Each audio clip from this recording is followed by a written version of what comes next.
A paz do Senhor Jesus, Ana.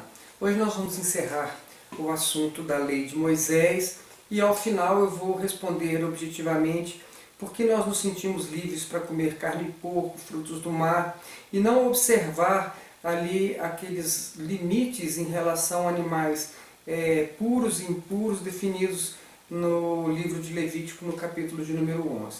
Então eu vou passar hoje aqui para você alguns textos que já vão confirmar aquilo que eu falei nos vídeos anteriores, sobre o motivo pelo qual nós não nos sentimos mais obrigados ao cumprimento da lei de Moisés, mas sim da lei de Cristo, que em muitas coisas, em muitos princípios, ela absorve integralmente a lei de Moisés.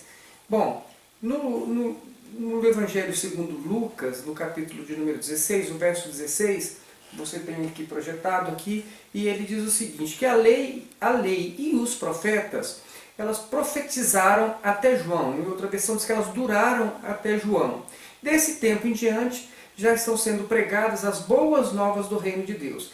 Então, aqui o próprio Senhor Jesus afirmando que a lei e os profetas, porque a lei também profetizava, apontava para Jesus, elas profetizaram até João Batista, que foi o último profeta. Então, a partir de João Batista vem o ministério de Jesus, a morte e a ressurreição, e inicia então o período da graça, onde nós colocamos fim então ao cumprimento das ordenanças da lei para a nossa salvação e para a nossa vida, porque agora seguimos os preceitos e os mandamentos de Jesus. Bom, no livro também de Romanos, no capítulo 6, no verso 14, diz assim, pois o pecado não os dominará, porque vocês não estão debaixo da lei, mas debaixo da graça. Então, no livro de Romanos, Paulo diz, nós não estamos mais debaixo da lei, estamos agora vivendo debaixo do período da graça. E diz mais aqui também, em Romanos, no capítulo 7, no verso 4. Assim, meus irmãos, vocês também morreram para a lei. Então, nós morremos para a lei. E até interessante, porque os mortos, eles não estão sujeitos a nenhum tipo de lei. Eles não são presos, eles não têm que obedecer nenhum preceito da lei. Então, nós morremos para a lei por meio do corpo de Cristo. Por quê? Porque morremos com Cristo para nascermos para uma nova vida. E aí diz assim, para pertencerem a outro, àquele que ressuscitou dentre os mortos, a fim de que venhamos a dar frutos para Deus. Não estamos debaixo da lei, porque nascemos de novo. Bom, mas ainda temos, no livro de Romanos, no capítulo 7, no verso 6, dizendo assim, mas agora, morrendo para aquilo que antes nos prendia, mais uma vez falando que morremos para a lei, fomos libertados da lei, para que sirvamos conforme o novo modo do Espírito, e não segundo a velha forma da lei.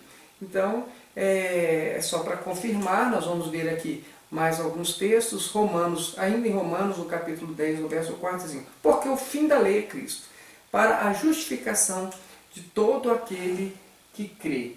E Gálatas 5,18, que vai dizer, mas se, condicional, se vocês são guiados pelo Espírito, já não estão debaixo da lei. Então nós, que nascemos de novo, fomos batizados no Espírito Santo, agora andamos em Espírito, não estamos mais debaixo da lei. Bom, mas vamos em frente. Em Efésios capítulo 2, no verso 15, ainda diz assim, anulando em seu corpo a lei dos mandamentos, expressa em ordenanças, o objetivo dele era criar em si mesmo dos dois, um novo homem fazendo a paz. Então, os incircuncisos e os circuncisos, ou seja, judeus e gentios, agora já estão pacificados pela nova lei, a lei que está posta em Jesus. Bom, mas temos a Gálatas, no capítulo 5, no verso 4, diz o seguinte, vocês que procuram ser justificados pela lei, separaram-se de Cristo, caíram da graça. Então, ainda vem uma recomendação de Jesus para nós cristãos, não resgatarmos os preceitos da lei para trazermos ordenanças da igreja e peso sobre aqueles que agora se convertem pelo Evangelho, pela salvação que está posta em Jesus Cristo. Então, se eu já disse no vídeo anterior, as pessoas que desejam viver pela lei, resgatar preceitos da lei para se colocar debaixo deles, deveriam cumprir então toda a lei. Mas nós não vivemos mais debaixo da lei, e sim debaixo da graça. E em Romanos 11:6 diz assim: e se é pela graça, já não é mais pelas obras. Se fosse, a graça já não seria graça. Então, se é pela graça, nós não podemos admitir agora cumprimento, de preceitos, de obras da lei. Bom, mas vamos seguir em frente. Efésios capítulo 2, no verso 8 e 9, ainda diz o seguinte: pois vocês são salvos pela graça, por meio da fé. E isso não vem de vocês, é dom de Deus, não por suas obras, para que ninguém se glorie. Então nós somos salvos pela graça, mediante a fé. Salvos pela graça, de graça, sem ter como retribuir pela salvação que nos foi dada por Jesus, mas isso é por meio da fé. E aí, complementando, em Gálatas 2,6, ele diz assim: sabemos que ninguém é justificado pela prática da lei, mas mediante a fé em Jesus Cristo. Então nós somos justificados, não pela prática da lei, mas pela fé. Porque pela graça sois salvos mediante a fé. Isso não vem de nós, é dom de Deus, não vem dos homens, para que ninguém se glorie, para dizer assim: olha, eu fui salvo porque eu cumpri os preceitos da lei. Não, hoje nós somos salvos porque cremos no sacrifício redentor de Jesus Cristo. Bom, nesse tempo da graça em que nós vivemos, nós não estamos, quando nós comemos carne de porco, quando nós comemos frutos do mar, nós não estamos quebrando a lei. Por que nós não quebramos a lei? Porque em Romanos, capítulo 3, no verso 19, diz assim: sabemos que tudo o que a lei diz, o diz àqueles que estão debaixo dela. Então, a lei, ela está sujeitando as pessoas que estão debaixo dela. Então, sejam os crentes que querem viver pela lei, e que querem então cumprir os preceitos da lei, ou os judeus que se submetem à lei. Agora, os novos nascidos em Cristo Jesus não estão debaixo da lei, não vivem e não são mais justificados pela lei. Então, no nosso caso, nós não circuncidamos meninos ao 8º dia, nós não apedrejamos filhos rebeldes, nós não apedrejamos adultos, nós não apedrejamos falsos profetas, não apedrejamos, não matamos homossexuais, não derrubamos a casa que está com mofo, nem queimamos roupa com mofo. E aqui ainda vale uma observação para aqueles que dizem que as leis de saúde, elas são eternas, elas são atemporais. Bom, a questão do mofo é uma questão de saúde, e ela não é respeitada nem mesmo por aquelas pessoas que não comem a carne de porco, porque dizem que isso seria um preceito da lei que ainda continua válido para os nossos dias. Então, nós não estamos sujeitos a esses preceitos mais da lei, mas aos princípios que Jesus nos trouxe por seus ensinamentos, que absorvem a essência da lei naquilo que nós devemos cumprir. E o cumprimento da lei para nós é o amor. Amarás ao Senhor teu Deus e ao teu próximo como a ti mesmo. Bom, então agora, especificamente em relação aos alimentos impuros. Eu vou ler essa parte dos alimentos impuros, ela está lá em Levítico 11, e ali ele vai especificar todos os animais que são puros e os que são impuros. Os que podem e os que não podem ser comidos. Isso está na lei e foi dada ao povo hebreu, aos que receberam a lei por meio de Moisés ali no deserto. Então, só para conhecimento. Agora, nós tínhamos todos aqueles animais que eram considerados impuros, que são definidos lá em Levítico 11. Agora, quando nós chegamos então no Novo Testamento, há uma passagem em Atos, no capítulo 10, onde Pedro estava orando e ele teve uma visão. Um lençol que era descido diante dele, com todos aqueles animais que eram considerados impuros pela lei. E o Senhor ordenava a Pedro: Pedro, mata e come. Ele disse assim: não, Senhor, eu nunca comi nada impuro, eu não faria isso.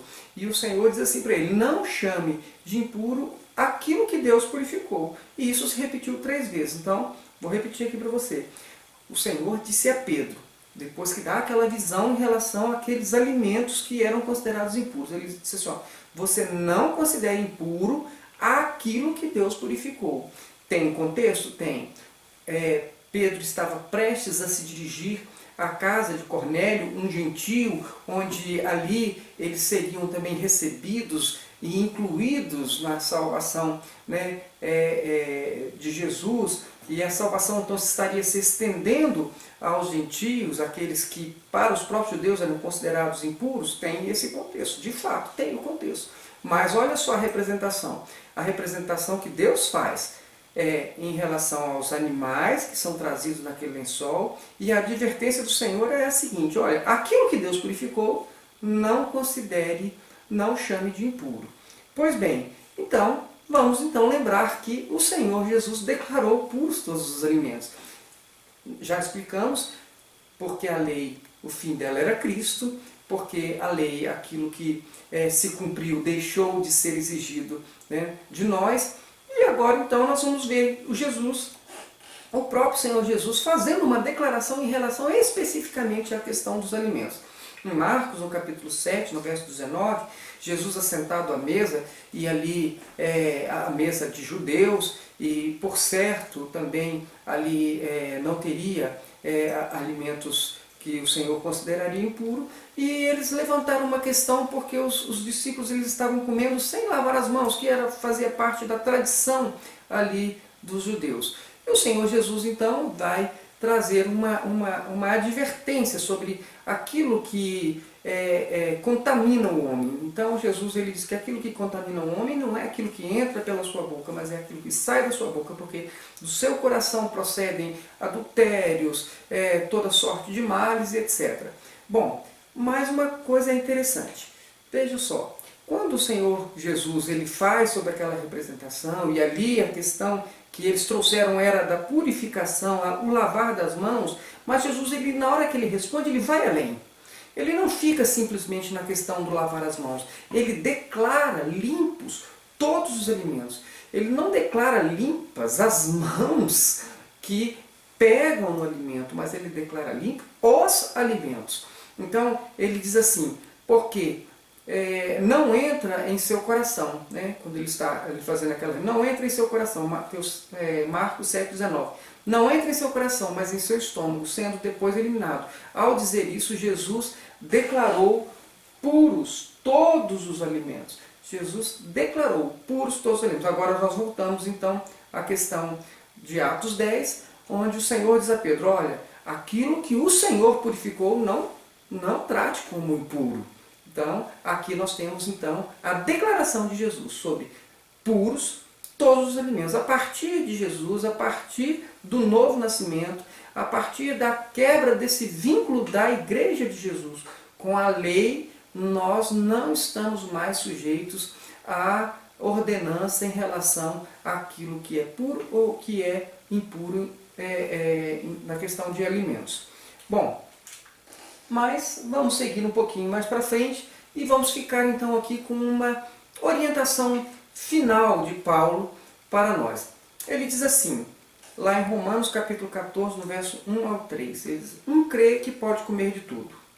Já o outro, cuja fé é fraca, come apenas alimentos vegetais. Então você deve notar aqui uma coisa muito importante. O Senhor ele não está dizendo, aqui por meio de Paulo, ele não está dizendo que alimentar-se de legumes faz o homem fraco, né? Não é a questão, não é porque inicialmente os homens eles eram vegetarianos. A partir de um determinado tempo é que eles passaram a comer carne de animal. Mas o Senhor não está dizendo, olha, aquele que come só legumes é fraco. Ele diz, aquele que tem uma consciência fraca em relação ao que pode e o que não pode comer, que coma legumes. Então se você, pela sua consciência, se você não crê de fato que Jesus já afastou essa parte da lei, essa parte da purificação disso, se você não crê nisso, se a sua consciência não permite você crer isso, se você não consegue, né, assumir essa mensagem de Jesus que declarou por todos os alimentos, eles, então, se a sua consciência é fraca, coma legumes. Se você é fraco, em termos de consciência, então você coma legumes. Ele diz assim, já outro cuja fé é fraca, e não conseguem crer, come apenas alimentos vegetais.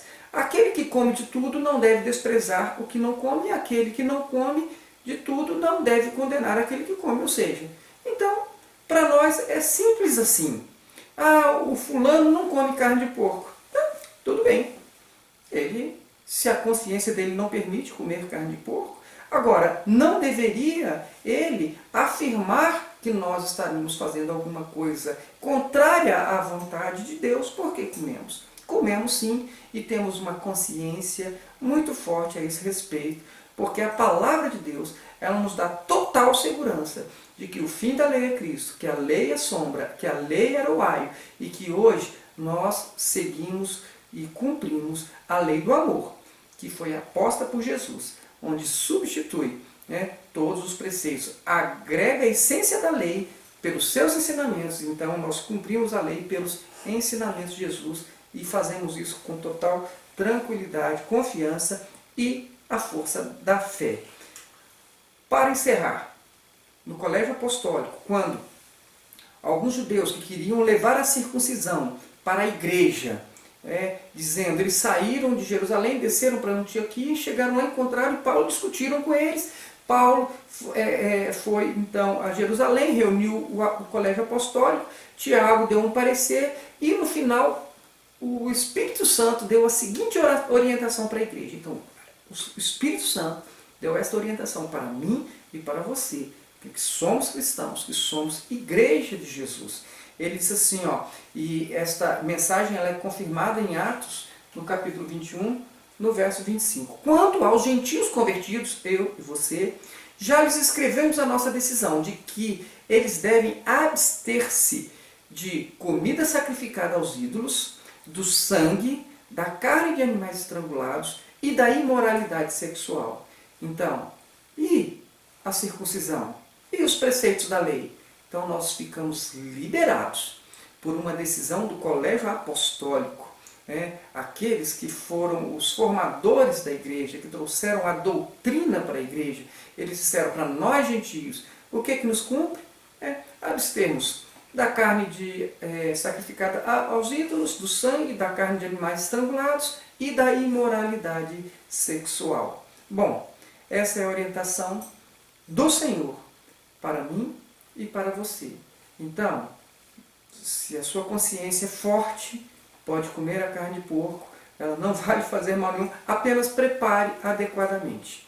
E o camarão também não vai ter problema nenhum, pode comer. E se tocar, que você me perguntou, então, e aqueles que tocam, porque a lei fala inclusive daquele que toca. Ora, se não há problema no comer, também não há problema no tocar. E nós estamos liberados para comer todos esses alimentos sem nenhum problema de consciência.